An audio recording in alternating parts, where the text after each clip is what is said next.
নমস্কার বন্ধুরা, welcome to my channel Mithu রান্না জনসন। আশা করি সকলেই সুস্থ আছেন ও ভালো আছেন। আজ অনেকদিন পর চলে এলাম আপনাদের জন্য দুর্দান্ত একটি মাছের রেসিপি নিয়ে। কী মাছ বলুন তো? দেখে কি বুঝতে পারছেন?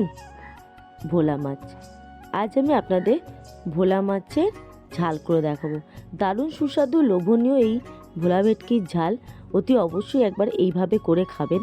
এই একটি পদ দিয়ে কিন্তু পুরো ভাতটা খাওয়া হয়ে যাবে। অনেকেই অনেকের মতো করেন, তবু আমি কিভাবে করছি তা আমি আপনাদের সাথে শেয়ার করছি। দেখতে থাকুন, আশা করি ভালো লাগবে।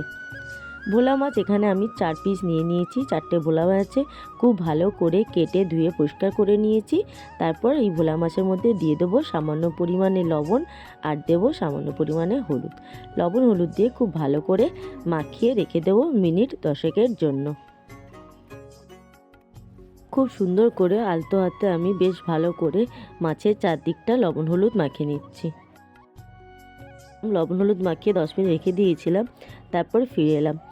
এদিকে কড়াতে দিয়ে দিয়েছি সামান্য পরিমাণে সর্ষের তেল। তারপরে সর্ষের তেল বেশ ভালো করে গরম হয়ে এলে, ধোঁয়া ওঠা গরম হয়ে গেলে সর্ষের তেলের মধ্যে দিয়ে দেবো একে একে মাছগুলো।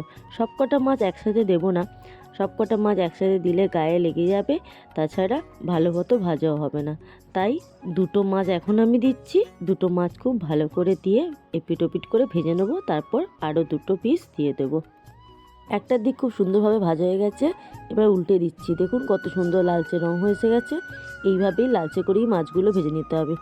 ভোলা মাছ একটু নরমই হয়, তাই খুব সাবধানে কিন্তু ভাজা ভাজা করে নিতে হবে। বেশ লালচে করে দুটো পিঠ আমার ভাজা হয়ে গেছে। এইভাবে আমি বাকি মাছগুলোও ভেজে নেব। আরও দুটো মাছ আমি অফ ক্যামেরায় ভেজে নিয়েছিলাম। এরপর মাছটা তুলে নিচ্ছি। দেখুন কড়াই বেশ অনেকটাই সর্ষের তেল আছে, তাই খানিকটা তেল আমি কমিয়ে দেব। আপনারা পরিমাণ মতো বুঝে তেলটা নেবেন। যতটা তেলের প্রয়োজন ছিল ঠিক ততটাই তেল নিয়েছি আমি। এখানে আমার 2 টেবিল চামচ মতো তেল আছে। এর মধ্যে দিয়ে দিচ্ছি কালো জিরে আর দিলাম একটা বড় পেঁয়াজ কুচি। 4টে মাছের জন্য একটা বড় পেঁয়াজ কুচিতেই হয়ে যাবে। পেঁয়াজ কুচিটা হালকা করে ভেজে নেব। বেশ হালকা করে ভাজা হয়ে এসেছে, দেখুন হালকা লালচে রং চলে এসেছে। এই পর্যায়ে এর মধ্যে দিয়ে দেব 1 চামচ আদা রসুনের পেস্ট। এরপর আবারও পেঁয়াজ আর আদা রসুনের পেস্টটা মিনিট 2 মতো ভাজা ভাজা করে নেব।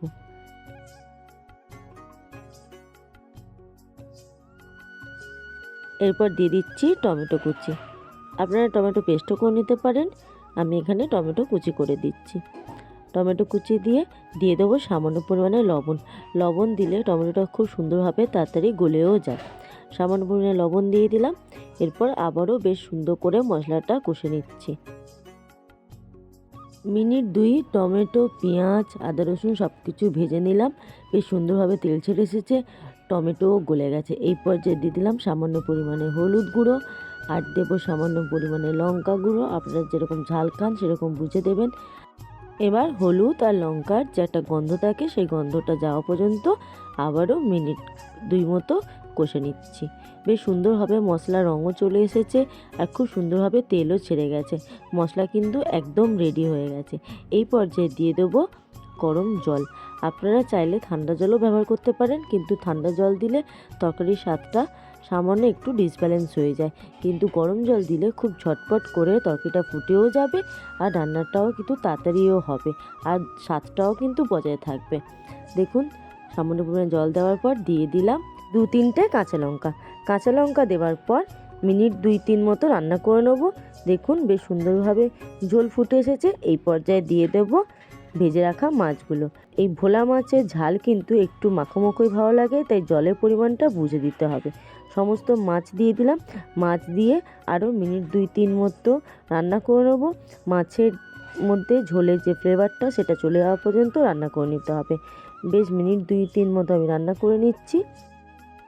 দেখুন বেশ সুন্দরভাবে কুকড হয়ে গেছে। একদম শেষের পথে ওপর থেকে ছড়িয়ে দেব আগে থেকে তৈরি করে রাখা ভাজা গুঁড়ো মশলা, যেখানে আমার আছে জিরে, ধনে আর মৌরি। সব কিছু একসাথে শুকনো খোলায় ভাজা করে গুঁড়ো করে রেখেছিলাম। এরপর দিয়ে দেবো সামান্য পরিমাণে ধনেপাতা কুচি। একদম রেডি টু সার্ভ আজকে আমার রেসিপি ভোলা মাছের ঝাল। আমার এই ভোলা মাছের ঝাল রেসিপি আপনাদের কেমন লাগলো কমেন্ট করে জানাতে ভুলবেন না। আর যদি ভালো লেগে থাকে তাহলে কিন্তু আমার সাথে আমার পাশে থাকবেন। আর অতি অবশ্যই আমার চ্যানেলটাকে সাবস্ক্রাইব করে দেবেন। সাবস্ক্রাইব করে পাশে বেল আইকনটিতে ক্লিক করে অল করে দেবেন, তাহলে যখনই যা দেবো তৎক্ষণাৎ আপনাদের কাছে পৌঁছে যাবে। এই ভোলা মাছের ঝাল রেসিপি দিয়ে কিন্তু এক থালা গরম ভাত ঝটপট একদম উঠে যাবে। এইভাবে কিন্তু ভোলা মাছের ঝাল অতি অবশ্যই একবার করে খাবেন। আর রেসিপি ভালো লাগলে লাইক কমেন্ট করে আমার পাশে থাকবেন। আজ তাহলে আসি, দেখা হবে আরেকটা অন্য রেসিপি নিয়ে। ততক্ষণ ভালো থাকবেন, সুস্থ থাকবেন এবং সাবধানে থাকবেন। এতক্ষণ আমার সাথে থাকার জন্য অসংখ্য ধন্যবাদ।